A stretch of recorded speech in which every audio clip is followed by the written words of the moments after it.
They said he was just the janitor, quiet, polite, the man who pushed a squeaky cart down dim hallways long after the officers went home. They said he kept to himself, that he rarely spoke unless spoken to, and that his only companion was the photo of a little boy tucked into his pocket. But on the day a young Navy SEAL jokingly asked him, "Hey, old man, what rank are you? Custodian first class?" the world seemed to stop. Because before he could even answer, the ground trembled with the synchronized thud of polished boots, and 5 four-star generals, men whose names shook nations, walked in, snapped to attention, and saluted him at once. And in that sterile military hallway, with the stunned SEAL frozen in shock, the janitor finally lifted his eyes, and the truth he had buried for years began to rise. This is the story of the single dad who hid in the shadows, not because he was weak, but because the world wasn't ready to remember the man he used to be. Eli Turner always arrived before sunrise, slipping into the military training facility like a ghost who knew every corner, every echo, every scar on the walls. He had no uniform beyond the navy blue coverall they issued him, no ribbons, no medals, no rank. His only real badge of honor was the worn leather keychain his son, Jamie, had made for him out of beads and string. He carried that keychain everywhere, even though one pull could snap it. But Jamie had given it to him during the darkest season of Eli's life, and so he held onto it as if it tethered him to the world. The officers barely noticed him. They nodded politely as he passed, some muttering, "Morning, Eli," as if acknowledging a background character in a movie they weren't watching. And Eli preferred it that way. He wasn't hiding from danger. He was hiding from memories.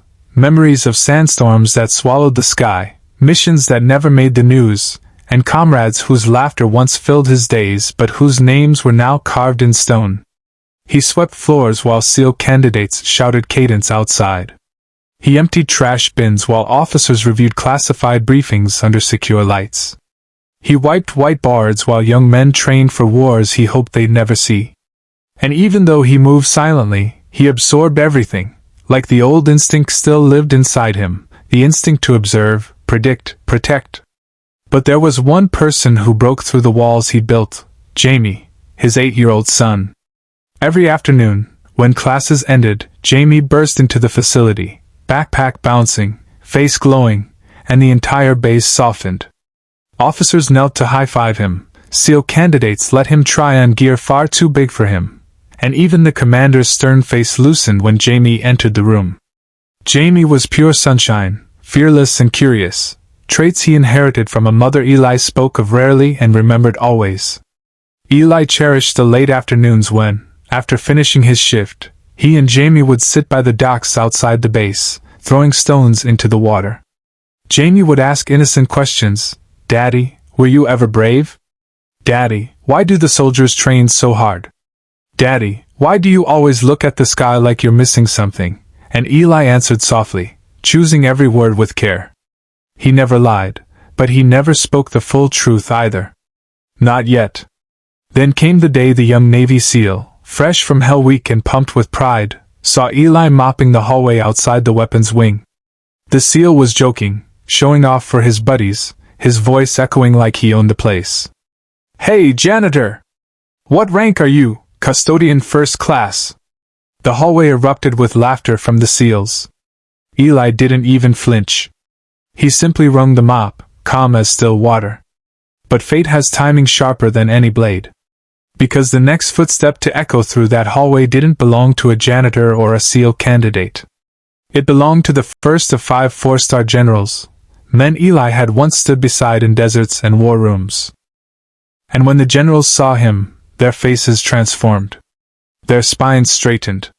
Their boots clicked together. And they saluted. Every single one. And the entire hallway fell silent. The young SEAL's smirk evaporated the moment the first general raised his hand. The others followed like a domino effect of awe and dread. Their salutes weren't casual, not polite nods to a familiar face.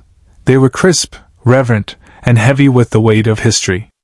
These were not men who saluted lightly. In fact, the base hadn't seen them salute anyone voluntarily in years. Eli froze. His heart slammed against his ribs, old instincts roaring awake. He opened his mouth to speak, to tell them not to do this, not here, not in front of these young men who didn't know who he was.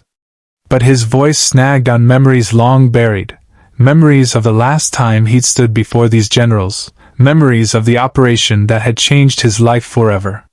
General Hawthorne stepped forward, a man whose presence usually silenced entire battalions. But when he looked at Eli, his eyes softened with something rare, respect. "Master Chief Turner," he said quietly, "it's been too long." A gasp rippled through the hallway. The SEAL candidates stiffened, eyes wide. A Master Chief, especially one addressed by 5 generals, was not a title you joked about. Eli swallowed hard. "Sir? I'm not that man anymore." The general shook his head slowly. "A uniform doesn't make the man. Valor does. And no one here forgets what you did." Eli felt the weight of every year press onto his shoulders. The mission gone wrong, the explosion, the injury that left him unable to return to active duty, and worst of all, the night he came home to find his wife gone, taken by a drunk driver on a rainy highway. He became a single father overnight. The medals meant nothing after that. Only Jamie mattered. So Eli walked away from the Navy, from titles, from glory, and took the janitor job because it let him be close to Jamie's school and keep life stable. The generals didn't know that Jamie rounded the corner at that moment. The boy froze, squeezing his backpack straps, confused as he watched the most powerful men in the military salute his father. "Daddy?" Jamie whispered. And the hallway seemed to dissolve. Eli knelt and hugged him, burying his face in his son's hair, grounding himself in the present. General Hawthorne's voice softened. "Son, your father is a hero. The kind most of the world never learns about." Jamie blinked up at Eli, eyes shining. "You are?" Eli forced a smile. "I was someone else a long time ago. Now I'm just your dad. And that's the job I'm proudest of." But the generals weren't done. The youngest of them, General Reeves, stepped forward. "We came here today for you, Turner. The Pentagon approved it this morning. We're reinstating your rank, full honors.